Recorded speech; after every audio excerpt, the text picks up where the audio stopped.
Di hari-hari kita sekarang sedang heboh wabah corona dan terus berkembang. Hanya Allah Subhanahu wa taala yang mengetahui kapan akan diangkat olehnya. Ada pandangan Islam tentang bagaimana setiap muslim menghadapi segala macam penyakit dan wabah. Dan kita di saat-saat sekarang saatnya untuk mempelajari masalah itu. Yang perlu kita garis bawahi bahwasanya semua yang terjadi di muka bumi ini, baik di langit ataupun di bumi, di kedalaman lautan, sudah Allah takdirkan jauh sebelum penciptaan manusia. Bukan hal yang baru. Allah berfirman dalam Al-Quran, disebutkan di dalam surah Al-Hadid, surah nomor 57, ayat 21 dan 22 juga 23. A'udzu billahi minasyaitonir rajim. Sabiqu ila maghfiratin min rabbikum wa jannatin arduha ka ardis sama'i wal ardi uiddat lil ladzina amanu billahi wa rusuli. Dzalika fadlullahi yutihi man yasha wallahu dzul fadlil azim. Bergegaslah kalian kepada pengampunan Tuhan kalian, taubatlah segera dari dosa-dosa kalian, dan kejarlah surga yang luasnya seluas langit dan bumi. Dijanjikan untuk orang-orang yang beriman kepada Allah dan Rasul-Rasulnya. Itulah karunia Allah yang sangat besar yang diberikan kepada siapa yang dia inginkan, dan Allah memiliki karunia yang sangat besar. Ma asaba min musibatin fil ardi wala fi anfusikum illa fi kitabin min qabli an nabra'aha. Inna dzalika 'ala Allah yasir. Tidak ada sesuatu yang menimpa kalian dari musibah di bumi ataupun di diri-diri kalian kecuali sudah tercatat di dalam kitab sebelum kami menciptakan kalian. Dan itu sangat mudah bagi Allah. Ayat 22, ayat 23-nya, likai la ta'sau 'ala ma fatakum wa la tafrahu bima atakum wallahu la yuhibbu kulla mukhtalin fakhur. Semua itu yang terjadi kalian suka atau tidak suka, terutama dalam masalah musibah, agar kalian tidak terlalu bersedih terhadap apa yang telah luput dari kalian. Subhanallah, dengan adanya corona seperti ini, salah satu hikmah yang dalam Al-Quran disebutkan adalah membuat orang yang punya masalah-masalah itu menjadi kecil semuanya, karena adanya masalah yang lebih besar yang mereka sedang hadapi. Dan juga agar kalian tidak terlalu berlebihan bergembira sehingga melampaui batas terhadap apa yang dia berikan. Dan Allah tidak suka dengan orang-orang yang sombong. Pelajaran yang sangat besar bagi orang beriman adalah bagaimana mereka meyakini tentang takdir Allah. Kalau Allah Subhanahu wa taala mampu melakukan apa saja. Bukankah Allah sudah tenggelamkan Fir'aun sebelumnya? Allah hancurkan Namrud, Fir'aun dengan air di Laut Merah, Namrud dengan seekor lalat, dan kaum Hud yang begitu kuat, kaum Ad dikenal, mereka tinggi besar, kekar-kekar, bahkan postur tubuhnya memiliki atau mendekati postur Adam alaihissalam, artinya 60 siku ke langit. Allah binasakan dengan tiupan ataupun angin, dan sekian banyak contoh-contoh dalam masalah ini. Dan bukankah Allah sudah turunkan banyak sekali virus sebelum corona ini, dan itu juga sudah terjadi. Ada DBD juga yang menyebabkan orang banyak meninggal dunia, ada HIV sebelumnya, dan ada yang lain-lainnya. Dan Allah Subhanahu wa taala menurunkan itu sebagai pelajaran agar manusia, orang-orang beriman tahu Allah mampu mengerjakan apa saja, tapi semua itu berputar sesuai dengan kemahaadilan Allah. Allah nggak mungkin menyusahkan hambanya, tapi ada hikmah-hikmah yang mungkin manusia belum bisa menjangkaunya, di mana Allah Subhanahu wa taala menjadikan itu terjadi. Sebagaimana akan kita sebutkan. Di antara hikmah yang sangat besar, pelajaran adalah bagaimana sekarang seluruh dunia peduli dengan kebersihan. Bayangkan teman-teman, kalau tidak terjadi corona ini, maka manusia banyak dalam jorok dan kotornya. Sekarang semua harus dibersihkan, tangan dibersihkan, meja makan, kursi, pegangan pintu, segala macam hal. Sebenarnya tanpa menunggu penyakit itu harus dijaga. Dan Allah menyebutkan Allah suka sekali dengan keindahan dan kebersihan. Dalam sebuah hadis kata Nabi SAW, Inna Allah jamil, yuhibbul jamal. Allah indah, bersih, sempurna, suka dengan semua itu. Kalau tidak ada terjadi ini secara massal, apakah seluruh dunia akan bisa peduli dengan kebersihan? Belum tentu tentunya. Maka ini termasuk salah satu hikmah dan pelajaran. Bagi orang kafir, ini sekaligus peringatan kepada mereka. Dan subhanallah, munculnya corona justru di Cina yang umumnya orang-orang komunis dan ateis. Tidak yakin ada Tuhan. Kenapa? Alasannya salah satunya mereka mengatakan karena Tuhan tidak kelihatan. Maka mereka selalu kumandangkan, sampai di Indonesia pun orang-orang komunis mengatakan itu. Kalian orang Islam mengaku punya Tuhan, mana Tuhannya? Saya mau lihat, tidak nampak. Maka karena dianggap tidak nampak, tidak ada Tuhan. Subhanallah, Allah datangkan corona, virus yang mereka tidak bisa lihat. Tapi mereka bisa rasakan. Dan terlalu banyak hal yang kita bisa rasakan setiap hari, tapi tidak nampak. Tapi ada, seperti rasa lapar, rasa kenyang, rasa senang, rasa sedih, marah, ya, dan segala macam ini bisa kita rasakan. Gejolaknya setiap saat, tapi tidak bisa nampak. Maka ini pelajaran besar bagi orang kafir. Dan subhanallah kata ulama, Allah subhanahu wa ta'ala menjadikan di zaman kita sekarang, justru yang banyak mengadakan penelitian-penelitian baik ke bulan, keluar angkasa, di bumi sampai masuk ke hutan-hutan, ke hewan-hewan, di lautan, ke dalam lautan itu justru orang-orang ateis. Walaupun ada di antara mereka statusnya di keluarganya atau di lingkungannya adalah orang Nasrani, tapi kalau ditanya mereka tidak yakin ada Tuhan. Allah buat mereka justru yang melakukan penelitian dan akhirnya mengerucut kepada sebuah poin, oh pasti ada yang ciptakan. Tidak mungkin dengan keajaiban besar ini terjadi begitu saja. Jadi hikmah yang sangat besar yang bisa kita ambil. Itu poin pertama yang kita bisa ambil dari takdir Allah Subhanahu wa taala. Yang kedua, Islam mengajarkan kepada kita, ya, semua kita penganutnya agar kembali kepada agama dalam panduan menghadapi masalah-masalah, di antaranya wabah dan penyakit-penyakit ini. Yang pertama adalah larangan Islam untuk mendatangi lokasi yang memang dasarnya ada wabah, apapun sifatnya wabah itu, termasuk seperti corona sekarang. Dan memang secara otomatis manusia sekarang sudah banyak khawatir. Mereka mungkin tidak safar lagi ke negara-negara yang ada corona, atau sebagian negara bahkan menutup negara-negara mereka untuk didatangi. Dan itu sebenarnya pandangan syariat seperti itu. Bagaimana Nabi SAW bersabda dalam sebuah hadis Bukhari, "Idza sami'tum bit-ta'uni bi ardin fala taqdimu alaihi. Wa idza waqa'a bi ardin wa antum biha fala takhruju firaran minhu." Kalau kalian dengarkan taun, wabah, ya, tersebar. Tentu ini ada yang mengatakan kusta, ada yang mengatakan pes, tapi intinya dia wabah. Kalau kalian dengar sebuah wabah tersebar di satu lokasi, jangan pernah kalian masuk ke lokasi itu. Dan kalau kalian sedang ada di dalam, maka jangan kalian keluar kena lari darinya.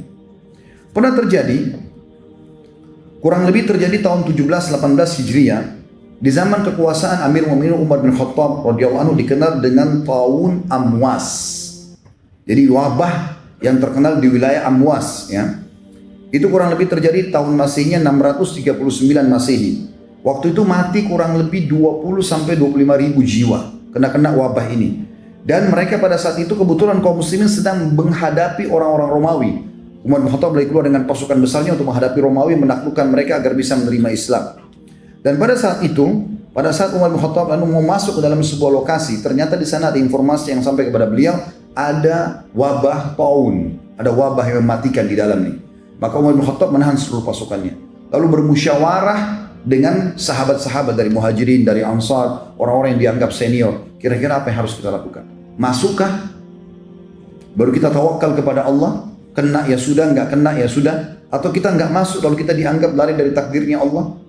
Kesimpulannya teman-teman sekalian, pada saat itu ada dua orang sahabat, Abu Ubaidah bin Jarrah radhiyallahu anhu, sahabat Nabi yang mulia, juga Mu'adz bin Jabal, berkata, "Wahai Amir Mu'minin, apakah anda lari dari takdirnya Allah? Udah masuk aja, tawakal." Lalu Umar bin Khattab menjawab, mengatakan, "Wahai Abu Ubaidah, kalau seandainya bukan kau yang ucapkan, artinya sayang kalau kau sampai ucapkan itu, sebenarnya kau harus berilmu." Lalu kata Umar, "Bagaimana kalau seandainya kau punya gembalaan, lalu ada dua buah lembah, satu lembahnya itu tidak ada tanamannya, yang satu ada tanamannya. Kira-kira yang mana kau akan bawa gembalaanmu? Ke tanah tandus kah lalu kau katakan tawakal Allah, atau ke tanah yang ada tumbuh-tumbuhannya?" Lalu kata Umar, "Saya tidak akan masuk." Abu Ubaidah pun tetap ngotot, dia masuk, salaman sama Umar bin Khattab, akhirnya sama Mu'adz bin Jabal masuk dan terbunuh dengan wabah tersebut. Yang terjadi teman-teman sekalian, setelah masuk dua sahabat yang mulia ini, ternyata ada sahabat Nabi yang namanya Abdurrahman bin Auf, sahabat-sahabat yang masyhur namanya, datang mengatakan, "Wahai Amir Mu'minin, saya punya berita dari Rasulullah sallallahu alaihi wasallam, bahwasanya Nabi SAW bersabda, kalau wabah taun ada di sebuah lokasi, jangan kalian masuk, dan kalau kalian sudah di dalam, jangan kalian keluar." Maka kata Umar, "Segala puji bagi Allah yang telah memandu kami." Oleh karena itu, isolasi ini sangat positif. Artinya memang kita tidak masuk ke sana, atau bahkan kita menahan dulu orang tidak sembarangan masuk ke negara kita, bagiannya sangat positif. Sekarang banyak orang bertanya-tanya, kenapa Arab Saudi tidak izinkan umrah? Lalu kemudian sangka buruk, berpikir positif dulu. Saya dapat informasi di sana, Ka'bah itu kan selalu dipegang oleh orang. Dan corona ini dari tangan orang bisa pindah langsung, pegangan orang saja sudah bisa pindah. Maka kalau dibuka umrah, bukan cuma bahaya bagi penduduk Saudi sendiri, bagi kaum muslimin. Berapa juta orang yang tawaf setiap hari, berapa banyak orang yang tawaf setiap hari, dan berapa banyak tersebar seluruh dunia penyakit ini. Maka ditutup. Dan penutupan umrah haji bukan baru sekarang. Sudah dalam sejarah Islam beberapa kali terjadi umrah haji tertutup. Tapi hal-hal terjadi karena peperangan, ada karena peribut antara kekuasaan dan segala macam hal. Jadi ini bukan hal yang baru. Apalagi ini hanya sementara waktu saja.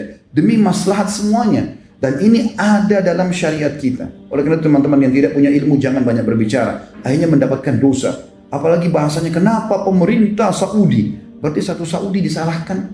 Berapa banyak orang yang Anda harus minta maaf dengan masalah ini. Kenapa pemerintah ini larang? Pemerintah itu yang dibahas. Berapa banyak dosa yang kita bisa dapatkan.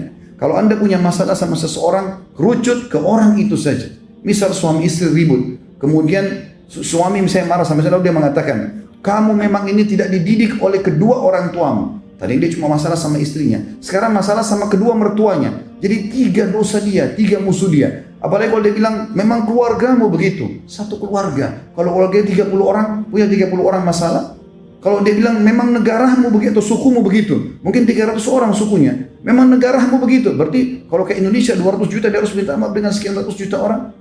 Maka harus hati-hati dengan lisan. Apalagi kalau tidak punya ilmu. Ini berbahaya. Maka dalam kondisi fitnah seperti ini kita tidak berbicara kecuali dengan ilmu yang benar. Sudah ada betul-betul penelitian baru kita berbicara, itu pun kalau ada manfaatnya kita berbicara. Kalau tidak maka diam adalah emas. Juga dikatakan Ibnu Hajar rahimahullah tentang masalah ini. Beliau wafat tahun 852 Hijriah menjelaskan kalau larangan mendatangi tempat penyakit itu karena dikhawatirkan menular ke siapapun yang masuk wilayah itu, dan larangan orang yang berada di wilayah tersebut keluar agar orang lain tidak terjangkit penyakit taun. Dan bukti bahwasanya ada penyakit yang menyebar, yang menular kalau ada sebabnya tentunya. Misalnya kita sengaja interaksi dengan orang-orang yang kena penyakit menular, maka ini ada dalilnya. Disebutkan dalam hadis Bukhari, kata Nabi SAW, la tadimun nadara ila majzumin. Jangan kalian terlalu banyak interaksi ataupun menatap orang yang kena wabah, kusta atau yang lainnya. Berarti memang ada sifat menular. Walaupun ada sabda Nabi SAW mengatakan la adwa, tidak ada penyakit menular, tapi maknanya la adwa tanpa sebab, bila sebab, harus ada sebabnya. Orang jelas-jelas flu, dia habis pegang ingusnya, mohon maaf, lalu salaman sama Anda. Anda bilang nggak apa-apa, nggak ketular kok. Lalu ingusnya kita gosok di hidung kita, menular masalahnya. Kalau ada sebabnya maka pasti akan ada akibat, seperti itulah. Kemudian juga kalau terjadi bagi orang-orang beriman, misal kalau sampai ada yang kena pun, dan kita berharap tentu karena ini adalah wabah yang Allah datangkan sebagai hukuman, gitu kan? Jelas ini adalah hukuman karena Umar bin Khattab berkata radhiyallahu anhu, tidak mungkin wabah itu kalau misalnya wabah, bahasa Arabnya wabah, tidak mungkin wabah datang turun dari langit Allah jadikan sebagai sebuah bencana di muka bumi kecuali karena dosa yang sedang terjadi, dan tidak akan pernah diangkat kecuali dengan taubat. Jadi kita sebagai orang beriman tahu, yakinlah teman-teman, kalau Anda orang beriman kepada Allah Subhanahu wa taala, mengikuti panduan syariat Allah, syariat Anda, syariat Islam, dan Anda juga terapkan apa yang diperintahkan agar bisa selamat dari wabah, dari penyakit sebagaimana yang kita sebutkan sebentar lagi insyaallah, maka Anda akan aman, tidak perlu khawatir. Saya ingatkan juga, jangan terlalu dibesar-besarkan, seakan-akan harus sembako dipenuhi di rumah, tidak akan boleh salaman sama sembarangan orang. Akhirnya suami istri nggak mau salaman, orang tua sama anak nggak akan salaman, muslim sama muslim yang lain di masjid tidak akan salaman. Pada sementara Nabi SAW mengatakan bahwasanya kalau 2 orang muslim salaman, pada saat mereka lepaskan tangannya maka akan guguran dosa-dosanya. Tapi Anda punya hak setelah itu, ya, mengantisipasi dengan misalnya mencuci tangan, boleh. Anda boleh pakai masker, silahkan, itu hak Anda, ikhtiar, tapi jangan berlebihan. Sehingga akhirnya setiap orang bersin sedikit, kayaknya corona nih, kan jadi masalah. Semua orang dicurigai. Di pengajian sekmalah dan tanya begitu, Ustaz, saya lagi flu. Begitu saya flu, semua orang sekitar saya curiga kalau saya corona. Sehingga akhirnya semuanya orang su'don satu sama yang lain. Ini juga jadi pelanggaran agama. Artinya kita berhati-hati tapi tidak boleh berlebihan. Disebutkan dalam sebuah hadis, Aisyah berkata radhiyallahu anha tentang masalah taun. Waktu itu beliau bertanya kepada Nabi SAW, maka beliau mengatakan, innahu adzaban yab'atsuhu Allahu ala man yasha. Wabah itu sebenarnya adalah wabah taun terutama, tapi ini wabah secara bisa juga masuk dalamnya. Allah utus kepada siapapun sebagai siksaan yang dia inginkan. Faja'alahu Allahu rahmatan lil mu'minin. Dan pasti itu kalau tim penerima orang beriman maka Allah jadikan rahmat buat dia. Dalam riwayat Bukhari yang lain, kalau ada seorang mukmin meninggal karena taun wabah, maka dia mati syahid. Dan kemudian dikatakan, فَلَيْسَ مِنْ عَبْدٍ يَقْعُ الطَّاعُونَ فَيَمْكُثُ فِي بَلَدِهِ صَابِرًا يَعْلَمُ أَنَّهُ لَنْ يُصِيبُ إِلَّا مَا كَتَبَ اللَّهُ لَهُ إِلَّا كَانَ لَهُ مِثْلُ أَجْرِ الشَّهِيدِ. Dan tidak ada seorang muslim pun atau mukmin pun yang sedang berada di satu lokasi, di sana ada wabah yang tersebar, kemudian dia tinggal di negaranya, tetap diisolasi, dia nggak keluar agar tidak menyebar, dan kemudian dia yakin itu tidak akan menimpa dia kecuali dengan izin Allah. kecuali akan dicatat baginya pahala mati syahid. Sebab-sebab syar'inya ada disebutkan oleh Nabi SAW, di antaranya hadis yang mulia. Kata Nabi SAW, ya ma'syaral muhajirin, wahai orang-orang muhajirin, khamsu khisal atau khisalu khamsin idza tulitum bihinna wa a'udzu billahi an tudrikuhunna. Ada 5 perkara, kalau kalian diuji oleh Allah dengannya maka ini sangat berbahaya. Tapi aku berlindung kepada Allah untuk kalian agar kalian tidak terkena. Lan tadhhar fahishatu fi qaumin qattun hatta yu'linu biha illa fasha fihim at-ta'un. Ketahuilah, tidak ada satu maksiat dosa besar kepada Allah di lokasi orang kafir atau orang beriman tersebar merajalela itu kecuali Allah akan mendatangkan wabah taun kepada mereka. Wal auja' dan masalah-masalah yang berat, penyakit berat. Allati lam takun madat fi aslafihim alladhina madaw, yang tidak pernah menimpa orang-orang yang datang sebelum mereka. Lam yanqusul mikyala wal mizana illa ukhidu bisinina wa shiddatil mauna wa jurus sultan alaihim. Dan tidak ada seorang pun di antara mereka atau komunitas yang curang dalam timbangan kecuali pasti mereka akan mendatang atau mendasarkan peceklik dan juga susahnya kehidupan serta pemimpin yang zalim terhadap mereka. Walam yamna'u zakata amwalihim illa muni'ul qatra minas sama walaulal bahaimu lam yumtiru. Dan tidak ada seorang pun atau satu kaum yang menahan zakat harta mereka kecuali Allah akan tahan hujan dari langit, dan kalau bukan karena hewan-hewan mereka tidak akan diberikan hujan. Walam yanqudu ahdallahi wa ahda rasulih illa sallallahu alaihim aduwwan min ghairihim fa akhadhu ba'da ma fi aidihim. Dan tidak ada seseorang pun atau komunitas yang sengaja mengingkari janji Allah dan Rasulnya. Allah mengatakan akan dapat ini, kalau berbuat ini akan dapat ancaman itu, lalu dia mengatakan tidak mungkin. Dia coba mengkhianati dan mengingkari masalah itu. Kecuali Allah akan datangkan musuh-musuh yang akan menguasai mereka dan akan mengambil sebagian apa yang ada di tangan mereka. Wa ma lam tahkum a'immatuhum bi kitabillah wa yatakhayyaru mimma anzalallah illa ja'alallahu ba'sahum bainahum. Dan tidak ada satupun pemimpin-pemimpin mereka yang tidak menerapkan kitab Allah dan mereka tidak menjadikan sebagai sesuatu yang harus diterapkan apa yang Allah turunkan, kecuali Allah akan menjadikan permasalahan di antara mereka. Itu yang kedua, atau maksudnya poin yang kedua yang berhubungan dengan masalah apa yang harus kita lakukan. Pecahannya adalah kita harus mengisolasi tempat itu. Kemudian cabang daripada poin kedua ini adalah bagaimana kita berobat. Nah, kita tutup dengan ini teman-teman sekalian, bagaimana berobat. Berobat ini ada 3 cara dalam syariat kita, dan ini sayangnya yang pertama dan kedua yang merupakan asas dilupakan oleh kaum muslimin. Yang ketiga yang merupakan akhir daripada ikhtiar, justru ini yang mereka fokus untuk melakukannya. Teman-teman sekalian, kita harus yakin dengan sabda Nabi SAW dalam hadis Bukhari. Beliau bersabda, ma anzalallahu da'an illa anzalallahu lahu shifa. Allah tidak akan pernah menurunkan penyakit kecuali Allah turunkan kesembuhan bersamanya. Enggak ada kata-kata tidak ada kesembuhan. Enggak ada dalam Islam penyakit tidak ada obatnya, mustahil. Pasti ada. Itu sabda Nabi SAW dan tidak mungkin salah. Ini wahyu yang sudah diberikan kepada kita. Maka yang harus dilakukan 3 hal. Yang pertama, yang ini yang orang tinggalkan adalah berdoa, berzikir, sholat, sedekah, taubat. Ini asas daripada hilangnya wabah dan juga penyakit, mara bahaya. Dan ini banyak ditinggalkan oleh kaum muslimin. Misal, masalah doa, kata Nabi SAW, la yaruddul qadha illa doa. Tidak akan pernah ada yang bisa mengubah takdir kecuali doa. Kemudian Nabi SAW juga bersabda di dalam hadis riwayat Tirmidzi, inna doa yanfa'u mimma nazala wa mimma lam yanzil, fa'alaikum ibadallahi bid doa. Sesungguhnya doa akan bermanfaat terhadap apa yang sudah ditetapkan, takdirkan, dan apa yang belum ditetapkan atau ditakdirkan. Maka hendaklah kalian memperbanyak doa. Juga dalam sabda Nabi SAW tentang masalah doa, seperti misalnya doa keluar dari rumah.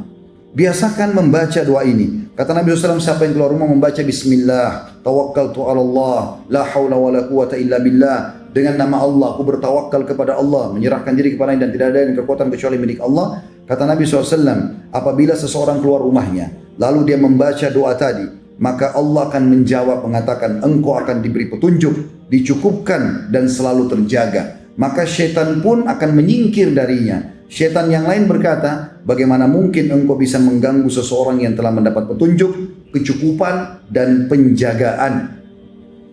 Ini sebuah hal yang luar biasa. Bagaimana dia membaca doa keluar rumah misalnya. Begitu juga dengan doa-doa yang lain. Ya. Seperti misalnya dia supaya diijabah doanya, dia baca doa Dzannun atau la ilaha illa anta subhanaka inni kuntu minadh dhalimin. Jadikan sebagai zikir dia. Ya Allah, tidak ada Tuhan yang berhak disembah kecuali Engkau, Maha suci Engkau, aku termasuk orang-orang yang zalim. Ini doa dibaca oleh Nabi Yunus alaihissalam. Kata Nabi SAW setelah menjelaskan kejadian tersebut, beliau mengatakan, lam yad'u biha rajulun fi syai'in qattun illa istujiballahu lah. Seseorang, sesungguhnya tidak ada seorang muslim pun yang berdoa dengannya dalam satu masalah apapun melainkan Allah pasti kabulkan. Itu juga zikir kepada Allah Subhanahu wa taala. Zikir pagi petang misalnya. Di antara zikir pagi petang bunyinya a'udzu bikalimatillahi tammati min syarri ma khalaq. Hadis riwayat Muslim. Aku berlindung kepada Allah dengan kalimat-kalimat Allah yang sempurna dari segala yang buruk diciptakan. Kata Nabi SAW, siapa yang membaca ini 3 kali di pagi hari dan 3 kali di sore hari, ya, maka tidak akan ada mudarat atau mara bahaya yang akan memudaratkannya hingga sore hari. Kalau dia baca 3 hari pagi sampai sore dia aman. Dan kalau dia baca 3 kali sore hari, maka tidak akan ada mara bahaya yang akan memudaratkannya hingga pagi hari lagi. Dijaga oleh Allah Subhanahu wa taala. Zikir yang pendek mudah diamalkan. Begitu juga dengan zikir pagi petang yang masyhur, walaupun semuanya hampir semuanya 80% intinya minta agar diberikan keselamatan. Di antaranya adalah Allahumma inni as'alukal afiyah fid dunya wal akhirah. Ya Allah, aku minta kepadamu keselamatan di dunia dan di akhirat dari segala macam bara bahaya termasuk wabah. Allahumma inni as'alukal afwa wal afiyata fi dini wa dunyaya wa ahli wa mali. Allahumma astur awrati wa amir rawati. Allahumma ihfazni min bayni yadayya wa min khalfi wa an yamini wa an shimali wa min fawqi wa a'udzu bi'azamatika an uqtala min tahti. Hadis sahih riwayat Ahmad. Yang artinya Allah, sungguh aku memohon kepadamu keselamatan di dunia dan di akhirat. Ya Allah, sungguhnya aku memohon kepadamu keselamatan dalam agamaku. Jangan sampai aku menyimpang. Kemudian juga keselamatan di duniaku, keselamatan di keluargaku, keselamatan di hartaku. Ya Allah, tutupilah aurat-auratku, maksudnya kekurangan-kekuranganku, dan tentramkanlah hatiku dari rasa takut. Ya Allah, peliharalah aku dari mukaku, dari belakangku, dari kananku, dari kiriku, dan dari atasku, dan aku berlindung dengan kemahabesaranmu agar aku tidak tergelincir ataupun kena gempah dari bawahku. Ini diantaranya saja, dan cukup banyak zikir-zikir. Ya. Di dalam hadis yang lain, ada seorang sahabat pernah datang kepada Nabi SAW lalu mengatakan, ya Rasul, di pagi hari, tadi malam saya disengat oleh kalajengking, berbisa. Ini sekarang bengkak semuanya, membiru kakinya. Kata Nabi SAW, ama law qulta hina amsait. Coba kau baca pada saat kau tiba sore hari semalam, a'udzu bikalimatillahi tammati min syarri ma khalaq lam tadurruk. Kalau seandainya tadi malam kau baca, aku berlindung kepada Allah dengan kalimat-kalimat Allah yang sempurna dari segala keburukan yang Dia telah ciptakan, maka tidak akan membahayakanmu. Hadis sahih diriwayatkan oleh Imam Muslim. Itu juga dengan sholat. Ada sholat teman-teman sekalian yang mungkin orang tidak banyak fahami, tapi sholat ini dikerjakan oleh Nabi SAW. Yaitu sholat yang sifatnya mutlak.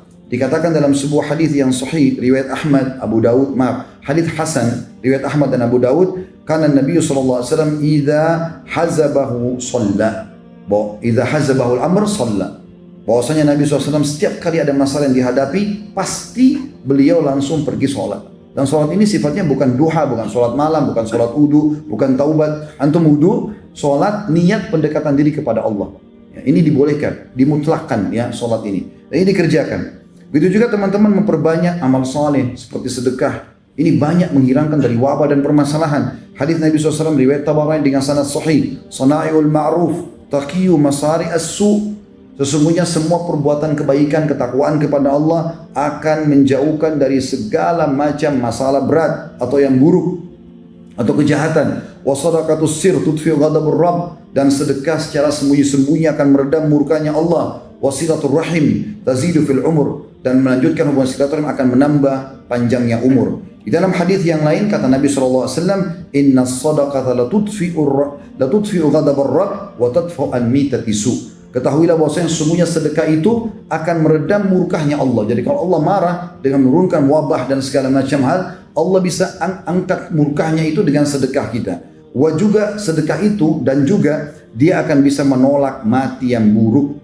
Di dalam hadis yang lain riwayat Al-Hakim kata Nabi SAW, sana'il ma'ruf taqiyu masari su. Semua perbuatan baik akan menjauhkan dari segala macam mara bahaya. Wal afaq, gangguan-gangguan. Wal halaqat, hal-hal yang membinasakan. Wa ahlul ma'ruf fid dunya hum ahlul ma'ruf fil akhirah. Dan orang yang suka buat kebaikan di dunia, maka mereka adalah orang-orang yang juga ma'ruf di akhirat. Termasuk teman-teman sekalian dianjurkan agar menutup wadah-wadah minum dan makan ya di rumah. Disebutkan dalam sebuah hadis, dan hadis ini juga adalah hadis yang sahih. Ya kan Imam Muslim. Saya langsung saja ke terjemahannya. Kata Nabi SAW, tutuplah bejana-bejana, rapatkanlah tempat-tempat minum, karena ada waktu satu malam atau ada waktu pada saat orang-orang lagi tidur, ketika turunnya wabah atau di malam hari turun wabah. Tidaklah ia melewati bejana yang tidak ditutup ataupun tempat minum yang tidak dirapatkan, kecuali ia akan masuk ke dalamnya. Wabah itu akan masuk. Makanya sunnah Nabi SAW adalah bagaimana kita menutup wadah-wadah minuman dan makanan kita. Tentu masih banyak poin-poin yang lain teman-teman, karena khutbah Jumat saya ringkaskan. Kemudian kita masuk juga ke jenis pengobatan. Selain tadi saya bilang ada 3, yang pertama adalah zikrullah, ya, yang doa, sedekah dan seterusnya, semua amal-amal saleh. Yang kedua masuk dalam pengobatan adalah pengobatan yang juga banyak ditinggalkan oleh kaum muslimin, pengobatan dengan cara yang diajarkan oleh Nabi SAW. Seperti misalnya ruqyah syariah. Ya, Ibnu Qayyim rahimahullah mengatakan, aku pernah merasakan rasa sakit kepala yang luar biasa. Kemudian aku membaca surah Al-Fatihah, meniupkan ke air zam-zam, aku meminumnya dan mengusapkan ke badanku. Tiba-tiba sakit itu hilang. Ruqyah syariah. Teman-teman yang mau lebih jauh bisa nonton insya Allah ceramah kami di YouTube tentang masalah ruqyah syariah. Dan ini ulama sudah sepakat mengatakan bukan hanya orang kena racun, sihir, tapi juga dia bisa mengobati segala macam masalah dan penyakit. Kemudian juga jangan pernah tinggalkan habbatus sauda. Sekarang beli di rumah, jintan hitam. Selalu kita dengar hadis Nabi SAW tapi tidak diamalkan. Hadis Bukhari Muslim, habbatus sauda dawa likul da'il sam.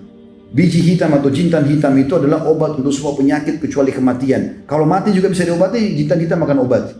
Maka diminum, konsumsi, taruh di teh kita, di kopi kita, di nasi, di sayur, di susu, minum sama madu. Ya. Maka ini anjuran Nabi SAW. Sakit atau tidak sakit, maka dia akan meningkatkan kekebalan tubuh insya Allah dan akan menyembuhkan penyakit. Sebagian ulama mengatakan keutamaannya, karena dalam hadisnya dikatakan habbatul barakah, biji yang penuh dengan berkah, karena kalau orang minum, walau dia belum ada penyakitnya, maka akan menjadi penameng ya, atau penahan daripada penyakit yang akan datang. Kalau dia sudah kena penyakit, maka akan membantu dia mengeluarkan dirinya dari penyakit tersebut. Begitu juga teman-teman sekalian dengan mengkonsumsi madu. Madu ini dikonsumsi, tapi bukan air madu, madunya dikonsumsi. Ada orang punya 1 kilo madu, 1 tahun baru habis. Diminum madu itu, jadi madu tanpa dicampur apa-apa. Itu baru manfaatnya besar. Tapi banyak orang 1 sendok makan ditaruh di 1 botol air 1 liter. Sehingga jadi air madu, bukan madunya. Madu dikonsumsi. Dan Nabi SAW pastikan kesembuhan pasti di 3 hal.